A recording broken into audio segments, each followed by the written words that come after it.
سیلاب آیا، ہم پہنچے، ہم نے مکانات 2 کروڑ روپیہ خرچ کیا، مکانات کی تعمیر کرائی، مکانات کو بنوایا۔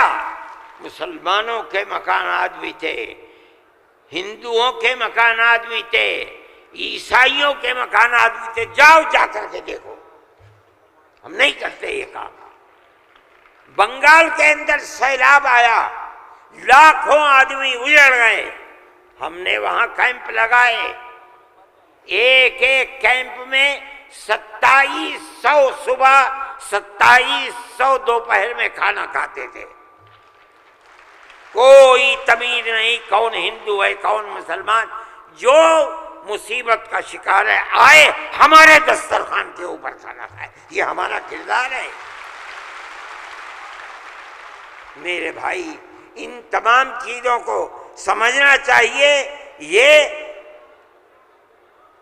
مجھے آج حیرت ہوتی ہے، وزیر اعظم کا خطاب سن کر مجھے حیرت ہوئی، ایسا لگتا ہے کہ جسے پڑھ لکھ کر کے نہیں خواب خواب بول دیے۔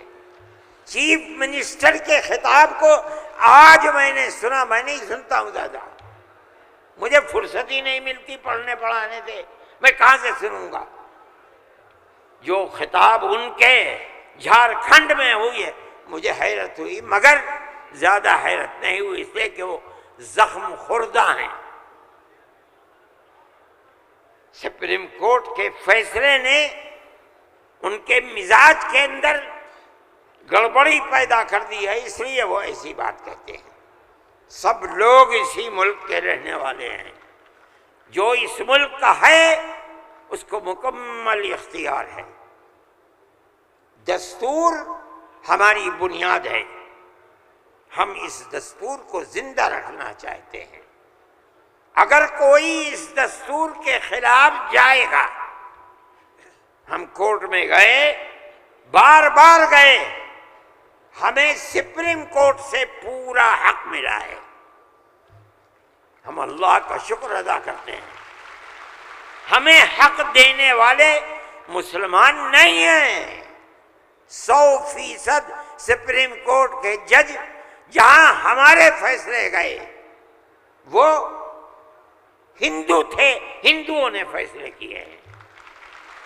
اس کا مطلب ہے کہ ہمارے ملک کے اندر آج بھی 2 4 نہیں، لاکھ 10 لاکھ بے شمار لوگ ہیں کہ جو ہندو مسلم مذہب سے اوپر اٹھ کر ایک دوسرے کے ساتھ پیار و محبت کا معاملہ رکھنا چاہتے ہیں، اور جو طاقتیں ملک کے اندر نفرت کو پیدا کر رہی ہیں، ملک کے اندر ایک بہت بڑا طبقہ ہے جو اس نفرت کی سیاست کو ملک کی تباہی کا سبب سمجھتا ہے۔ جمعیت علماء کی یہ تحریک ہے، ہم اسی لیے آپ کے پاس آئے، ہم وقف بل کو ایک مذہبی مسئلہ سمجھتے ہیں۔ آپ اس بات کو سمجھیے، لوگ نہیں کہتے، میں تو سچ بات کہہ دیتا ہوں، آپ کے اس صوبے کی حکومت وہ بیساکھی ہے جس کے اوپر مرکزی حکومت ٹکی ہوئی ہے، یہ بھی اس کے اندر شریک ہے۔ وہ کہتے ہیں کہ ہم مسلمانوں کو کوئی تکلیف نہیں پہنچنے دیں گے۔ میں نے جو بات کہی ہے اسی لیے کہ یہ آواز ان تک پہنچے کہ وقف کو زندہ رکھنا یہ ہمارا مذہبی فریضہ ہے، ہمارا مذہب ہے وقف۔ اگر آپ اس کی تائید کریں گے تو مسلمان خود فیصلہ کرے کہ آپ کی گورنمنٹ آپ کے مذہب کو زندہ رکھنا چاہتی ہے یا آگ لگانا چاہتی ہے۔ جمعیت علماء ہند زندہ باد، مولانا ارشد مدنی، قدم بڑھاؤ، نعرہ تکبیر، اللہ اکبر، ارشد مدنی قدم بڑھاؤ، ہم تمہارے ساتھ ہیں، جمعیت علماء ہند۔ زندہ باد۔ میرے بھائی، تیسرا مسئلہ مدرسوں کا مسئلہ ہے۔ مدرسے 2 طرح کے ہیں، ایک وہ مدرسے ہیں جو گورنمنٹ سے امداد لیتے ہیں، ایک وہ مدرسے ہیں جو گورنمنٹ سے 1 پیسہ بھی نہیں لیتے۔ ہم پہلے سے کہتے تھے لوگوں سے، بلاتے تھے کہ پیسہ مت لو. یہ ہو نہیں سکتا کہ گورنمنٹ دے اور تم سے لینا،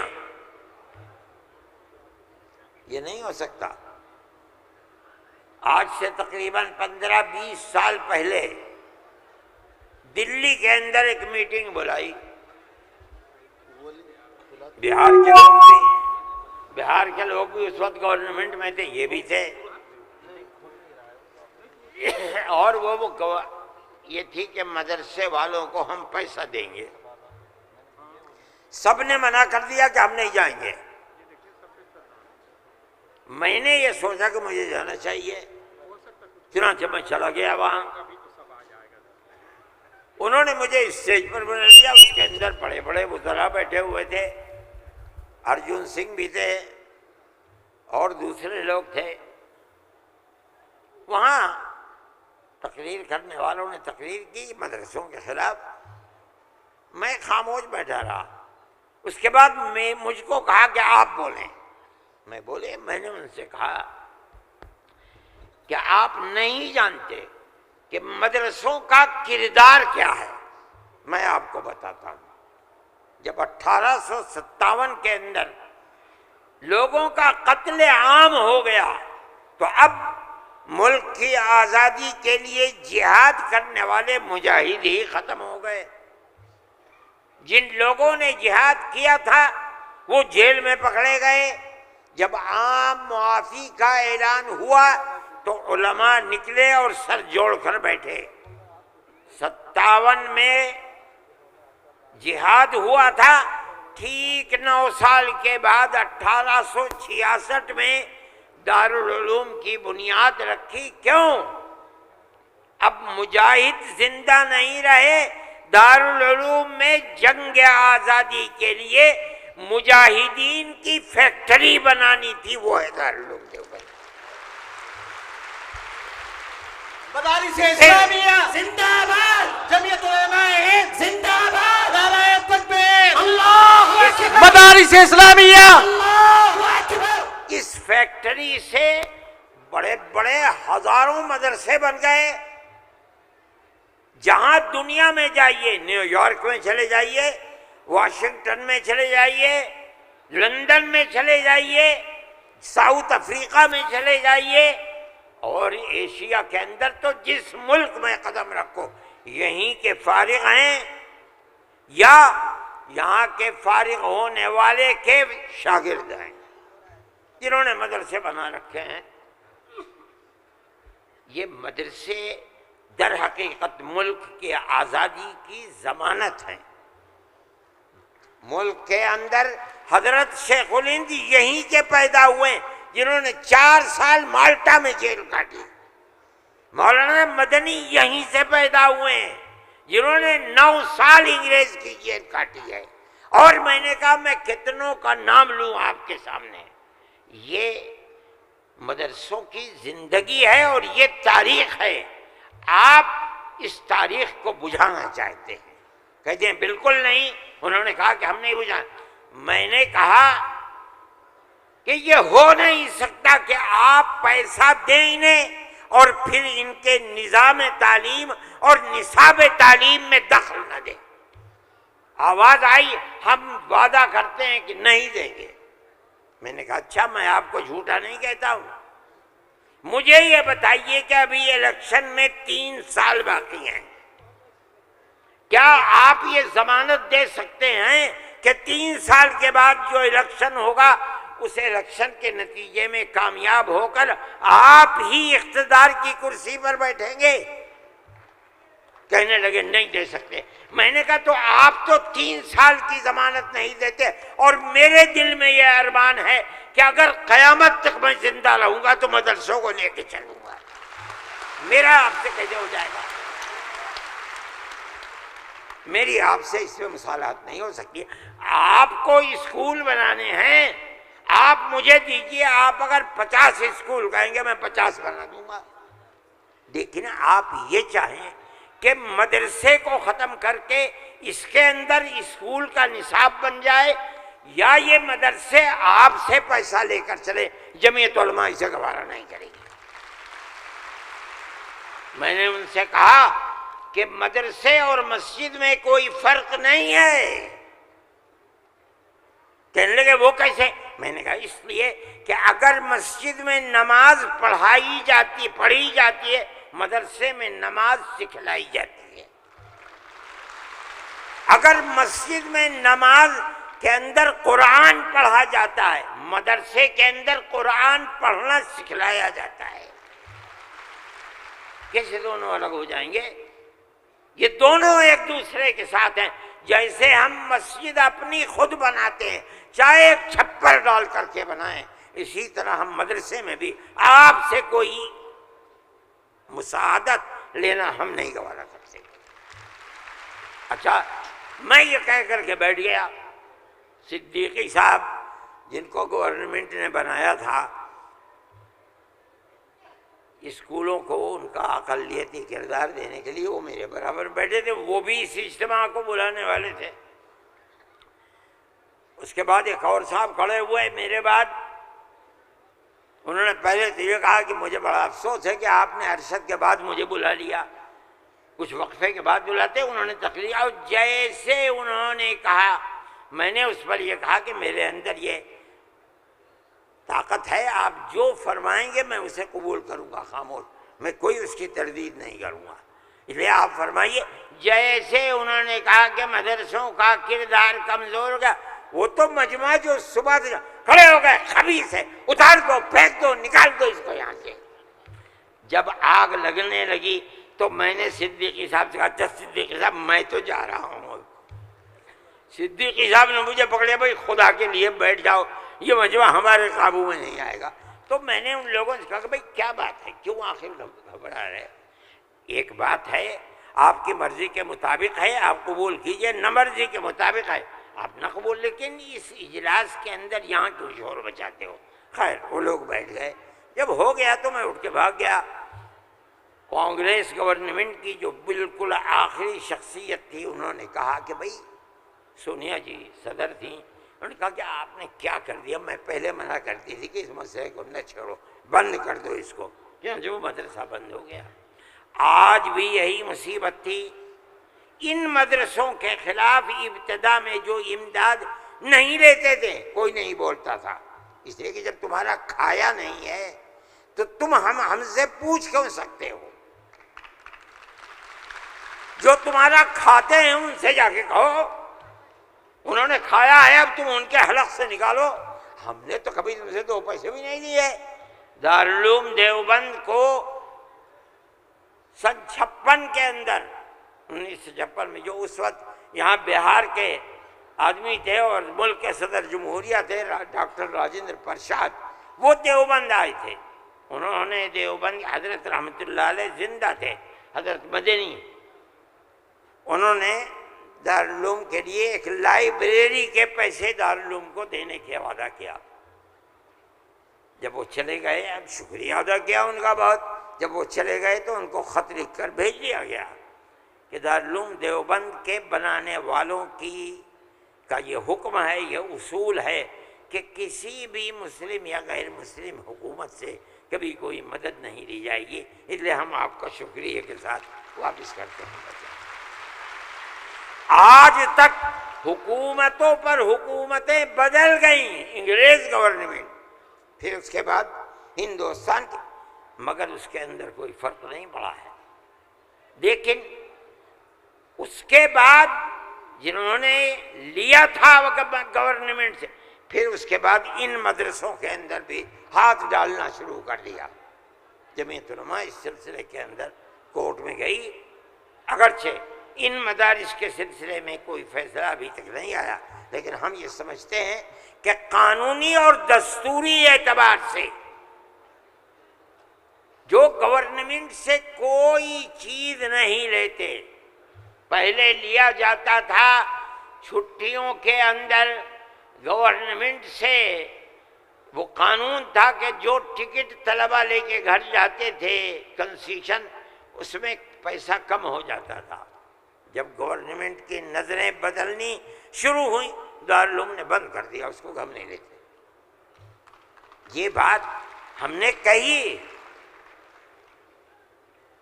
یہ اللہ کا بڑا احسان ہے کہ جو تبصرہ آیا، ابھی تک فیصلہ نہیں آیا، وہ تبصرہ بھی حق کے اندر ہے۔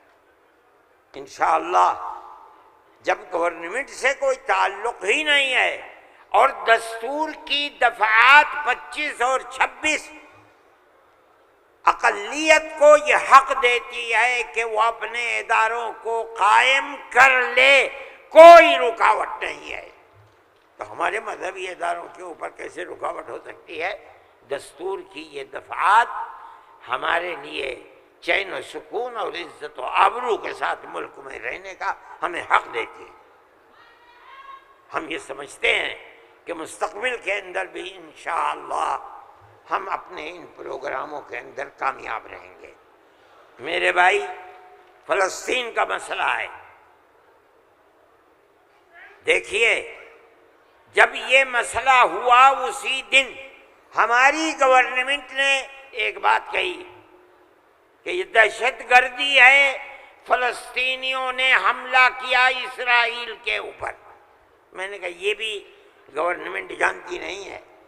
جب میں نے اگلے ہی دن بیان دیا کہ یہ غلط ہے، اسرائیل کو بنانے والوں نے بنایا تھا، بیت المقدس اسرائیل سے باہر تھا، فلسطین آزاد تھا۔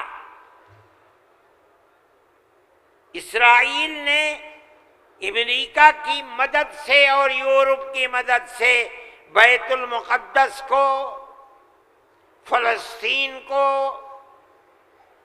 تمام فلسطین کے اوپر زبردستی حملہ کر کے فلسطینیوں کو غلام بنایا اور اپنے اندر داخل کر لیا۔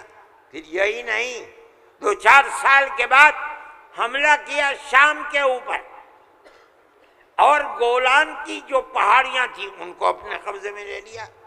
جب اسرائیل بنا، نہ فلسطین، نہ بیت المقدس، نہ گولان کی پہاڑیاں، کوئی چیز فلسطین میں نہیں تھی۔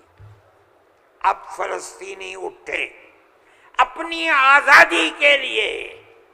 اگر تم ان کو دہشت گرد کہتے ہو تو میں کہتا ہوں گاندھی جی بھی دہشت گرد تھے، نعرہ تکبیر، اللہ اکبر، جمعیت علماء ہند، زندہ باد، مولانا ارشد مدنی، قدم بڑھاؤ، نعرہ تکبیر۔ اللہ اکبر۔ اس کے بعد سے پھر کبھی یہ بات نہیں آئی۔ لیکن میں یہ کہتا ہوں کہ جس نظریے کو لے کر اٹھے، اس کا مطلب یہ ہے کہ کچھ جانتے بوجھتے نہیں ہے۔ کیسے کہہ دیا انہوں نے؟ ان کو دیکھنا چاہیے تھا تاریخ، اگر خود نہیں پڑھتے، پڑھے ہوئے لوگوں سے پوچھنا چاہیے تھا، وہ بتاتے آپ کو کہ ہو کیا رہا ہے۔ میرے بھائی، میں یہ بات کہتا ہوں کہ جمعیت علماء کی ایک تاریخ ہے، اور جمعیت علماء اس چیز کے اوپر ہے۔ ہمارا اس وقت کا مسئلہ صرف ایک ہی مسئلہ نہیں، بہت مسائل ہے، لیکن وقف ترمیمی بل کا مسئلہ بھی یہی ہے۔ جس کو جان لے کہ یہ ہمارا مذہب ہے، ہم یہ کہتے ہیں بہار کی گورنمنٹ کو بھی، آندھرا گورنمنٹ کو بھی، اگر وہ کریں گے تو اس کا مطلب یہ ہے کہ مسلمان کے پیٹ کے اندر چھرا گھونپیں گے اور مسلمان کے مذہب کو آگ لگانا چاہتے ہیں۔ مسلمان کو سوچ لینا چاہیے کہ وہ کیا کرے گا اور مستقبل کے اندر اسے اس جنجال کو کس طرح نمٹانا ہے۔ ہم ایک بات کہہ رہے ہیں اور ہمیں یہ کہنے کا حق ہے، اس لیے کہ دستور کے خلاف ہے۔ دستور نے ہمیں مذہبی آزادی دی ہے۔ آپ وقف کو مذہب نہیں سمجھتے، لیکن اس لیے نہیں سمجھتے کہ نہ آپ قرآن کو جانتے ہیں، نہ آپ حدیث کو جانتے ہیں۔ حضرت عمر رضی اللہ تعالی عنہ نے اپنا ایک باغ وقف کرنے کی نبی کریم علیہ السلام سے اجازت چاہیے، جو خیبر میں تھا۔ آپ نے فرمایا میری رائے یہ ہے کہ تم باغ کو وقف مت کرو، بلکہ باغ کی کھجوروں کو وقف کر دو فقراء اور مساکین کے لیے، اس لیے کہ باغ تمہارا رہے گا، باغ اس کا محتاج ہے کہ تم اس کی دیکھ بھال کرو۔ وقف کر دو گے کوئی دیکھ بھال نہیں کرے گا۔ باغ تمہارا ہے، تم اس کی دیکھ بھال کرو، جو پھل اس کے اوپر آئے گا وہ فقیروں کو اور محتاجوں کو تقسیم کر دو۔ انہوں نے ایسے ہی کر دیا۔ میرے بھائی، وقف 1400 سال سے چلا آ رہا ہے۔ اللہ نے قرآن میں فرمایا ہے، رسول اللہ نے حدیث کے اندر فرمایا ہے، اور چونکہ یہ مجلس اس کی نہیں ہے، ورنہ تو بے شمار اوقاف ہیں۔ خود نبی کریم علیہ السلام نے اپنی زندگی کے اندر وقف کیے ہیں۔ یہ ہمارا مذہب ہے، آپ کیوں اس کے اندر دخل دیتے ہیں؟ آپ یہ کہیں کہ دستور میں لکھا ہوا نہیں ہے، اس کا مطلب یہ ہے کہ آپ یہ نہیں مانتے کہ مسلمان کو آزادی ہے اپنے مذہب کی حفاظت کی۔ آپ یہ نہیں جانتے ایک ایک مذہب کی جزئیات کو دستور کے اندر جمع کرنا ممکن نہیں ہے۔ مذہب اسلام تو آدمی کے پیدا ہونے سے پہلے موت کے بعد تک قبر کے اندر جو صورتحال ہوتی ہے، اسلام اس سب کو اپنے احاطے میں لیے ہوئے۔ آپ کے دستور میں کتنی گنجائش ہوگی اس کی؟ یہ بات کہہ دیا کہ ہمیں اپنے مذہب پر چلنے اور اپنانے کا حق ہے، اسے زندہ رہنے کا حق ہے۔ ہم یہ بات کہہ رہے ہیں، ہم نہیں چاہتے کہ کوئی دوسرا اس کے اندر دخل اندازی کرے۔ میرے بھائی، میں نے یہ بات کہی اور میں نہیں سمجھتا ہوں کہ اس سے زائد مجھے کوئی بات کہنی چاہیے، اس لیے میں آپ حضرات سے کہ تشریف آوری کا شکریہ ادا کرتا ہوں۔ میں اس ہال کے اندر 1-2 مرتبہ پہلے بھی آ چکا ہوں، مگر میں نے کبھی مسلمانوں کا اتنا بڑا مجمع یہاں نہیں دیکھا۔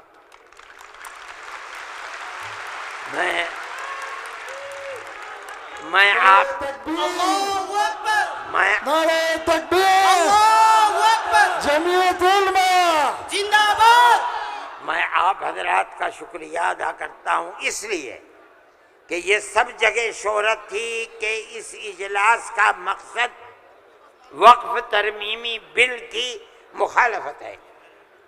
اس کا مطلب ہے کہ بہار کا مسلمان ہر اس طاقت کا مخالف ہوگا جو وقف ترمیمی بل کی تائید کرے گا۔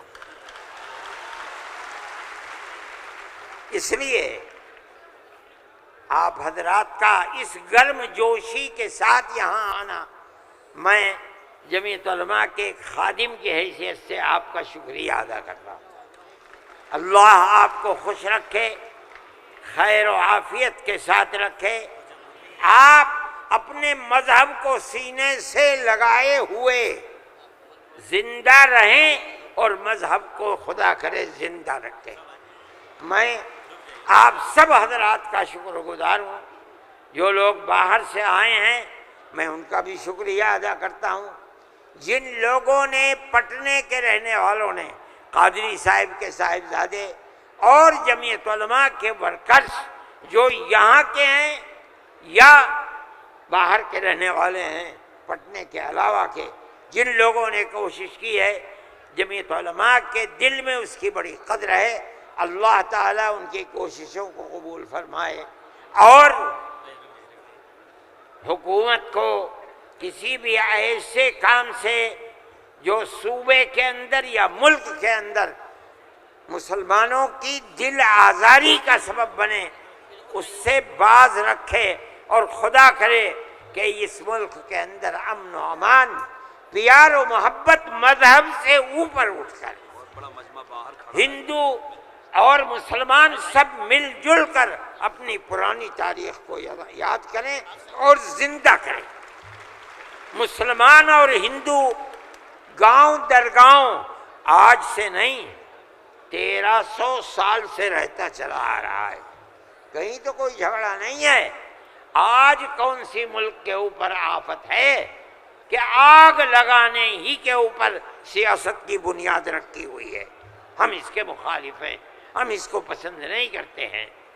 ملک ہمارا ہے، ہم ملک کے اندر امن و امان کو چاہتے ہیں، پیار و محبت کو چاہتے ہیں۔ جس طرح ہندو کا حق ہے، مسلمان کا بھی حق ہے ایک دوسرے کے ساتھ پیار و محبت کرنی چاہیے۔ میں ہر مسلمان سے کہتا ہوں، چاہے گھر ہو، محلے میں ہو، دکان پر ہو، بازار میں ہو، اسکول میں ہو یا اپنے کھیت میں ہو، اپنے پڑوسی ہندو کو اپنا بھائی سمجھو، ایک دوسرے کے ساتھ پیار و محبت کرو، جو ضرورت مند ہے اس کی ضرورت کو پورا کرو۔ تمہارا یہ عمل تمہارا مذہبی عمل ہے، یاد رکھنا۔ یہ نہیں کہ میں کہہ رہا ہوں، جمعیت علماء کا نہیں، قرآن و حدیث یہی کہتا ہے۔ اس لیے آپ اپنی اس محبت بھری زندگی کو دنیا کے سامنے پیش کریں۔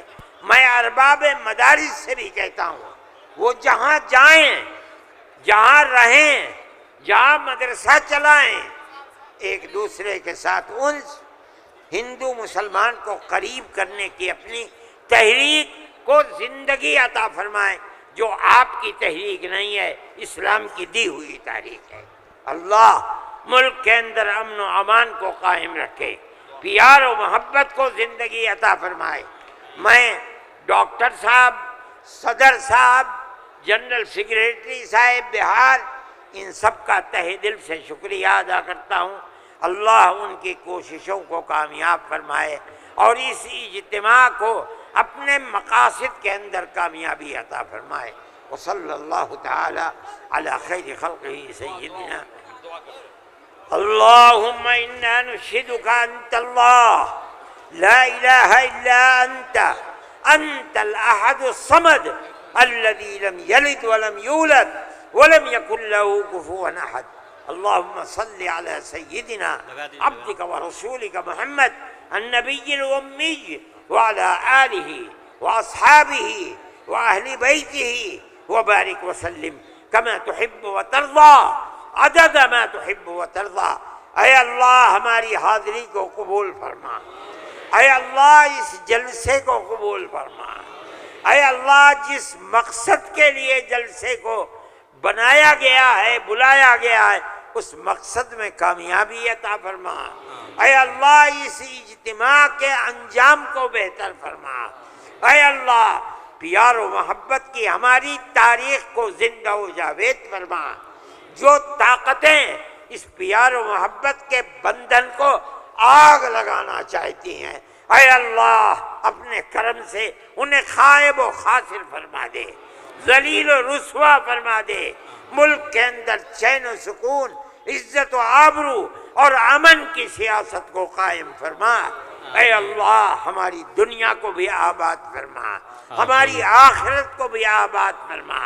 ہم جس طرح خیر و عافیت کے ساتھ یہاں تک آئے ہیں، ہمیں خیر و عافیت کے ساتھ اپنے گھروں تک پہنچا۔